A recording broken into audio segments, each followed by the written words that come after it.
We humans, mammals, aerobic heterotrophs, we breathe in oxygen every minute of every day. For most of us, we can go perhaps a couple of minutes without breathing. You know, it's almost like our lives depended on it.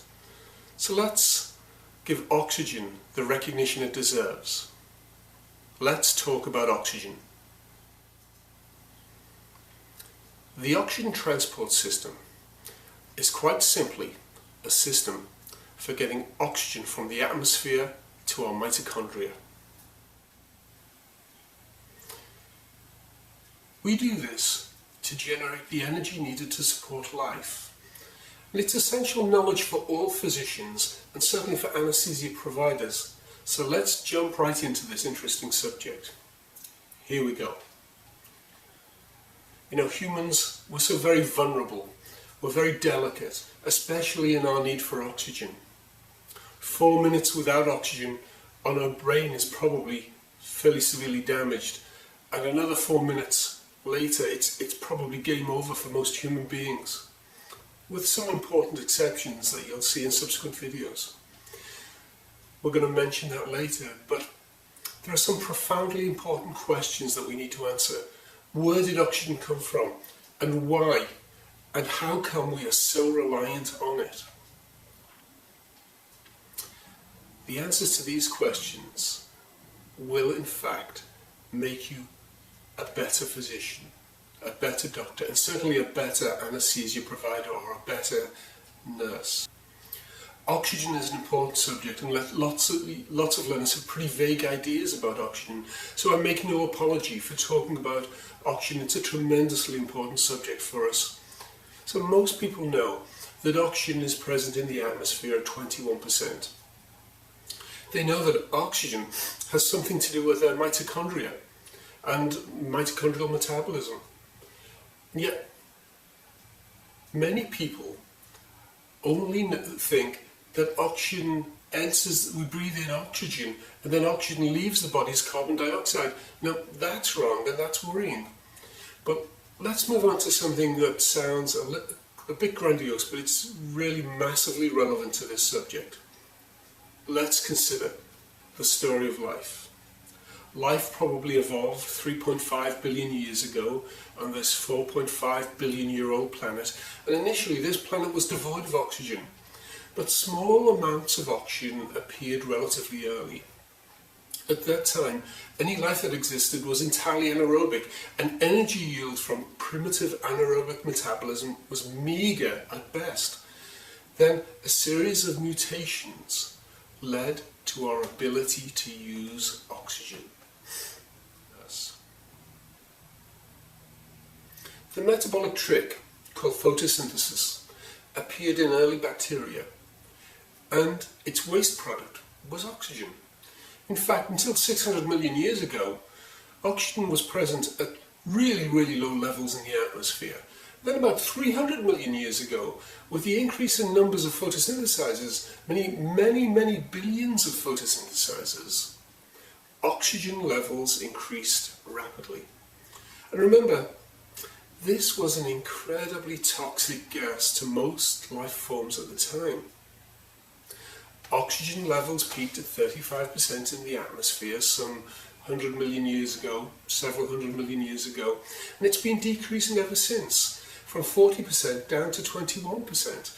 And we know from the geological formations called banded iron formations that oxygen was present in the atmosphere back then, and these banded iron formations are just the presence of rust, evidence that oxygen had arrived in the atmosphere.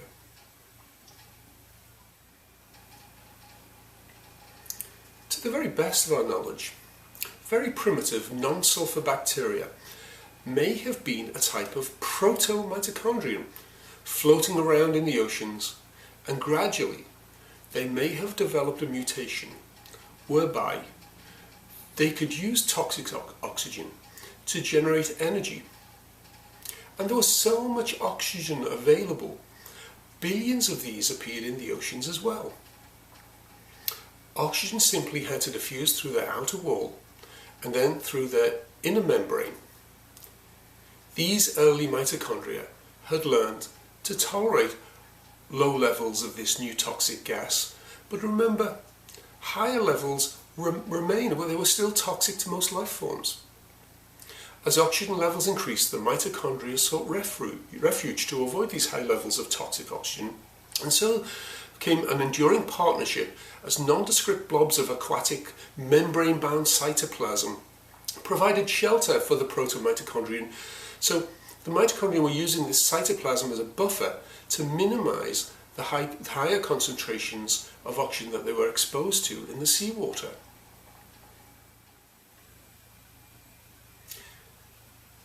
These hybrid symbiotic relationships, these organisms were heterotrophs and their lifestyle depended on oxygen.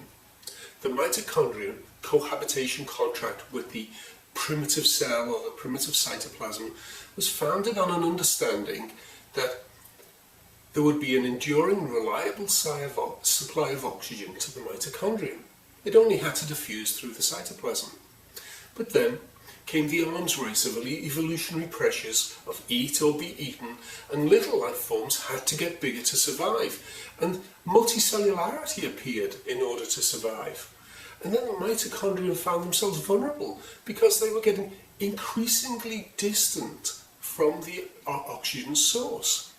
They were remote from the oxygen, and as body size increased, diffusion distance for oxygen was hopelessly exceeded. So, oxygen from its source had to be brought to within 50 microns or so of every aerobic cell which obviously had mitochondria. In a way, we had become slaves to our mitochondria, and so, with multicellularity, an oxygen transport system had to be evolved.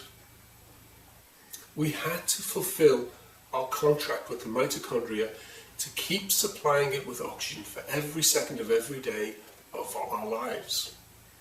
So along came the evolution of a respiratory system. In fish it was gills, in mammals it was lungs, and a cardiovascular system had to evolve, and ultimately we end up with aerobic, heterotrophic, multicellular life in all its size and complexity, from humble sponges to the monstrously big mammals we call whales.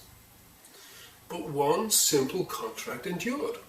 Large, complex aerobic multicellular heterotrophs have honoured the contract to guarantee a continuous supply of oxygen to the life-sustaining burden of billions of mitochondria.